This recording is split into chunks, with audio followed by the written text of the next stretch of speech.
أيها المسلمون، ينبغي أن نعلم قدر الوقت وأهمية الوقت، فإنه سنسأل عنه يوم القيامة. دقات قلب المرء قائلة له: إن الحياة دقائق وثواني. ستسأل عن كل لحظة ضاعت سدى، ستسأل عن كل وقت ضاع هباء منثورا، ستسأل عن تلكم الجلسات التي لا قيمة لها، ستسأل عن تلكم الرحلات التي ربما كانت في معاص وآثام، ستسأل عن الغيبة التي لا تنفك عنها، ستسأل عن النميمة التي تنتقل بها من مكان إلى آخر، ستسأل عن الفتن التي تؤججها بين إخوانك، ستسأل عن كل لحظة وعن كل ثانية في هذا العمر، ونحن في غفلة إلا من رحم ربك. اقترب للناس حسابهم وهم في غفلة معرضون. ما يأتيهم من ذكر محدث من ربهم إلا استمعوه وهم معرضون لاهية قلوبهم.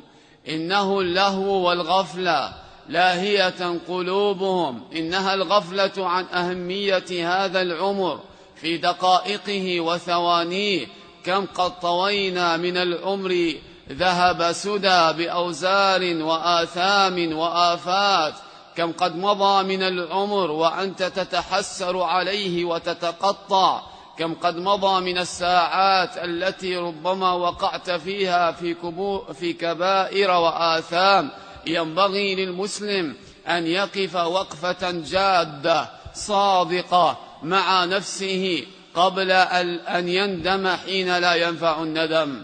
ينبغي أن يراجع حساباته مع ربه قبل أن يقف بين يديه. وقفوهم إنهم مسؤولون. ويقول النبي صلى الله عليه وعلى آله وسلم: ما منكم من أحد إلا وسيكلمه ربه، ليس بينه وبينه ترجمان، فينظر أيمن منه فلا يرى إلا ما قدم، وينظر أيسر منه فلا يرى إلا ما قدم، وينظر بين يديه فلا يرى إلا النار، فاتقوا النار ولو بشق تمرة. سيكلمك ربك وسيسألك عن كل صغير وكبير، عن كل حقير وجليل، فينبغي لك أن تحر جوابا. وينبغي لك أيضا أن تعلم أن الدنيا مطية الآخرة، وأن هذه الدنيا في أوقاتها ينبغي أن تعمرها بالخير في سباق